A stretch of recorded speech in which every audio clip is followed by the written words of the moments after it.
Bonjour à toutes et à tous, c'est toujours un immense plaisir de vous accueillir dans Automag, votre rendez-vous 100% automobile, ici désormais chez notre partenaire Carrefour Automobile. Pour vous dévoiler bien entendu le meilleur de l'actualité automobile actuelle. Et justement, actuellement à Dakar, la voiture qui fait le buzz, c'est incontestablement la Mini. Et aujourd'hui, nous vous dévoilons justement cette variante, la Cooper SS pour sport. Car derrière ces airs de bombinette, cette voiture est une pure sportive dans l'âme. Elle vous est amenée au Sénégal exclusivement et officiellement par Carrefour Automobile, notre partenaire. Je vous la fais découvrir dans un petit moment. Elle sera la vedette de cette émission. Il n'y aura pas que ça, il y aura plein d'autres choses. Je ne vous en dis pas plus. Voici le sommaire présenté tout de suite par Mado Diao. Soyez les bienvenus. Vous aimiez la Mini Cooper classique? C'est sûr, vous allez être raide dingue de la version S. S pour sportive. La nouvelle Mini Cooper S est la vedette de ce numéro 36 d'Automag. Il y avait du sport automobile le week-end dernier à Sindia avec la dernière course de la saison 2011-2012 d'endurance dénommée les 1000 virages. Automag y était pour vous. Dans votre rubrique Conseil Auto, notre consultant Amadou Gueye, ingénieur automobile chez Renault France, continuera à vous faire découvrir les fabuleux métiers de l'automobile. Aujourd'hui, il vous dit tout sur celui de maquettiste modeleur et de technicien d'essai. La 82e édition du Salon de l'Automobile et de l'Accessoire de Genève se déroule actuellement en Suisse. Dans Actu Auto, Djibril vous dévoilera en première partie les modèles phares de ce grand rendez-vous automobile mondial. Attachez vos ceintures, c'est Automag qui prend le volant.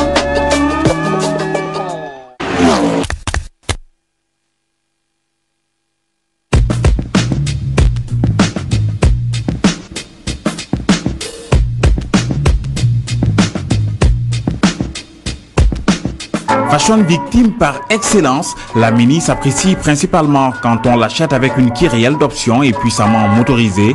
Même si, je vous le concède, quand on se la joue chic et branchée, il y a parfois une petite part de raison qui intervient dans le choix d'une voiture aussi exclusive que la Mini Cooper S. La raison d'être justement de cette Mini Cooper S, du punch et surtout du look. Look à écrire avec un immense L.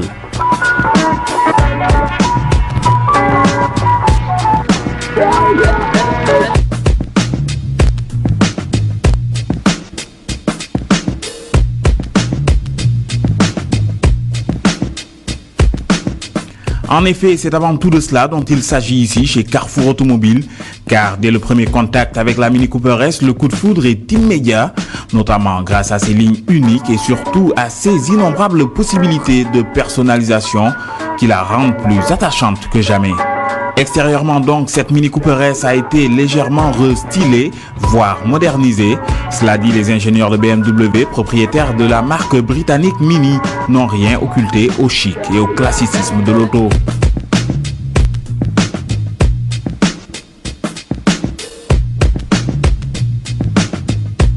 Sous le capot, la Mini a troqué son bloc d'origine PSA pour un nouveau moteur 100% maison, purement BMW, 1.6 de 185 chevaux. Côté transmission intégrale, BMW prouve ici tout son savoir-faire avec une commande précise au débattement court, judicieusement calibrée, qui donne au véhicule une âme sportive.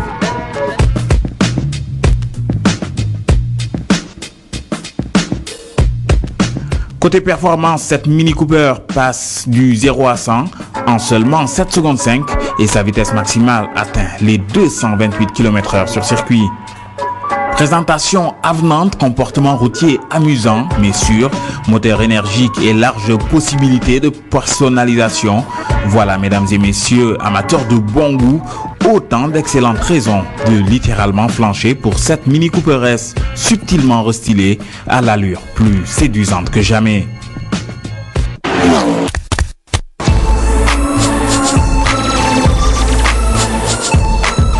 Alors que la chaleur a littéralement fini de s'installer un petit peu partout au Sénégal et plus particulièrement ici, au circuit Dakar-Baobab de Sindia, les pilotes ont repris du service le week-end dernier. En effet, sous 35 degrés, ils étaient quelques 12 équipages engagés pour la dernière course du championnat automobile du Sénégal d'endurance sur asphalte, dénommée les 1000 virages 2012. Si cette difficile épreuve de 6 heures de temps non-stop boucle la saison chez les pilotes d'endurance auto, elle fait aussi et surtout office de préparation en grandeur nature pour la mythique compétition des 6 heures de Dakar, qui elle se déroulera les 12 et 13 mai prochains sur ce même circuit Dakar Baobab de Sindia, où justement quelques pilotes, spectateurs d'un jour, ont fait le déplacement sur les lieux pour déceler de visu les qualités et faiblesses de leurs futurs concurrents aux 6 heures, mais aussi au critérium course réservé aux véhicules de l'élite qui, rappelons-le, se déroulera parallèlement aux 6 heures de Dakar. tey ñu ngi ci Sindia vraiment démb ba léegi ñu ngi fii démb course 2 litres la woon ak plus de 2 litres tey aussi vraiment plus de 2 litres la woon donc ñu ngi foon depuis démb parce que vraiment mooy suñu passion am ñu leneen lu le sport mécanique donc parce que dañuy ñëw pour gën a mën a nemmeeku circuit bi xool aussi oto yi parce que dañuy préparer critérium bi ak 6 heures yi. Bon, là il y a les 2 voitures qui sont déjà prêtes. C'est en l'occurrence une Alpha et une Golf. Et j'ose pas trop m'avancer là-dessus, mais la Fun Cup est aussi pratiquement prête. Donc on va venir pour s'amuser, pour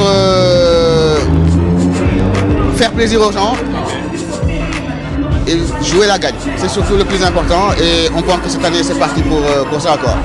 On vous remercie déjà pour la belle coopération que vous faites avec nous, parce que vous êtes là aussi, vous nous encouragez, vous nous poussez à nous surpasser et tout. Donc vraiment, on vous remercie énormément.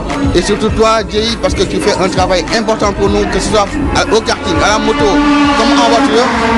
On ne te remerciera jamais assez. Allez, revenons sur cette épreuve des 1000 virages avec de fortes empoignades sur le circuit. Circuit quitté prématurément après seulement 4 tours de course par l'équipage 63 du duo Sibental-Kriknov suite à une panne de moteur. Rappelons qu'ils étaient jusque-là en tête du championnat. Et puisque le malheur des uns fait le bonheur des autres, le talentueux duo sénégalais composé de Kamil Rahal et Najik Abaz, jusque-là deuxième de ce championnat, en aura profité pour montrer toute sa suprématie au volant de leur puissante Porsche 964 RSR. Avec plus de 16 tours d'avance sur le deuxième équipage, ils étaient incontestablement les meilleurs et remportent haut la main ces 1000 virages et par la même occasion le championnat automobile sénégalais d'endurance sur asphalte 2011-2012. Une victoire bien méritée pour ces deux fils du pays de la Teranga. On a joué un peu de chance au départ, mais on a très dur. On a eu l'abandon de notre concurrent direct, malheureusement pour lui. Mais on était décidé à le battre quand même au départ. Et finalement, ça s'est bien passé. Et Dieu merci, on est arrivé. Nagy et moi, on a fait une course parfaite, sans erreur surtout. Parce qu'on était vraiment... tout pouvait arriver aujourd'hui. Il faisait très chaud, c'était très difficile. Mais notre préparateur a bien réglé la voiture. Gérard Villedegoyer et Nagy et moi, on a fait le reste. Voilà. Là maintenant, la prochaine étape, c'est les 6 heures. Mais là, il faut quand même dire qu'on a fait une saison complète, qu'on est champion du Sénégal de la saison. Hein, les 6 heures, c'est après. Et que Camille et moi, on s'est préparé pour la saison et on a fini par gagner la dernière course et être champion du Sénégal. Voilà. Donc aujourd'hui, maintenant, on a franchi la ligne d'arrivée. On se prépare pour les 6 heures dans le courant mai, dans les 2 mois. Mention particulière à TFM, parce que vous nous avez suivis depuis le début. Et grâce à vous, le sport automobile se développe en partie au Sénégal. Et sans vous aussi, on n'est rien. Les médias, vous êtes là pour nous aider à avancer. Merci à TFM. À la deuxième place de cette course, on retrouve un équipage plein de tonus et d'adresse au volant, celui d'Ingrid Opé et Gaëtan Bachi, un duo de choc qui, pour une première participation à ce championnat sénégalais d'endurance, aura fini par marquer le circuit Dakar Baobab de son empreinte de pneus au volant de sa Honda Rose Bonbon, qui, malgré les apparences, est loin d'être une voiture de poupée Barbie. Aujourd'hui, là, c'était le top. Et 6 heures d'affilée, c'est vrai que c'est très lourd. Mais voilà, on n'a pas lâché, on est resté régulière et vraiment on est super contents. Parfait, très contente toujours de voir du monde et tout ça, des pilotes vraiment extra, très gentils, un public très beau. Ouais. Ça fait énormément plaisir de les voir, de les revoir et de rouler au Sénégal, ça fait énormément plaisir. Je suis secrétaire de meeting, j'assure tout ce qui est les papiers, administratifs. Et donc je m'en sors pas mal, je rentre dans ma 4e année de secrétaire de meeting et ça va. Je me plains pas trop. Ouais. Seulement des fois je suis obligée de courir certains derrière pilotes, mais ça va aller. Prochaine course à ne surtout pas vous faire raconter, ce sera les 12 et 13 mai prochains, toujours au circuit Dakar Baobab de Sindia pour les 6 heures de Dakar, édition 2012.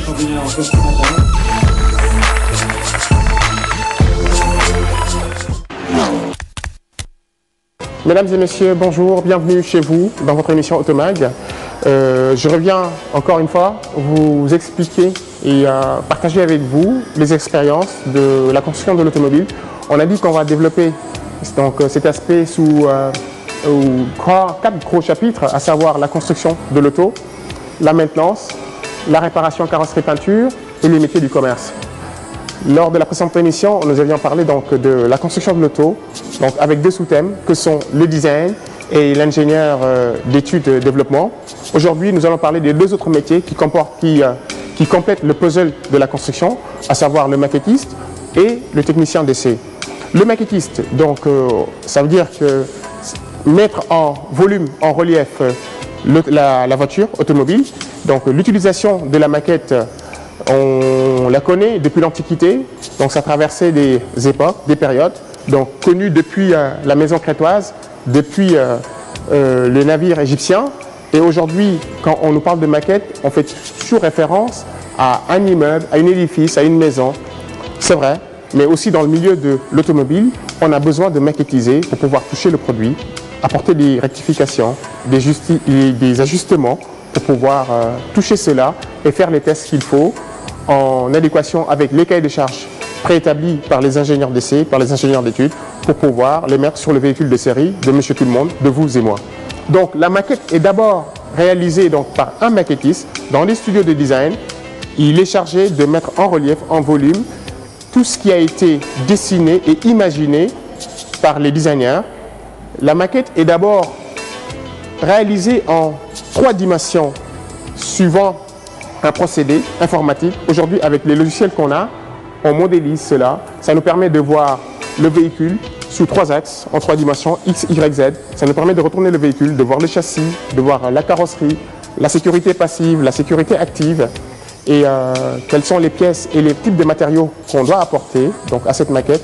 Une fois que la maquette est réalisée en 3 dimensions, cette maquette est remise à un modeleur qui est chargé de modéliser donc, cette maquette en format physique.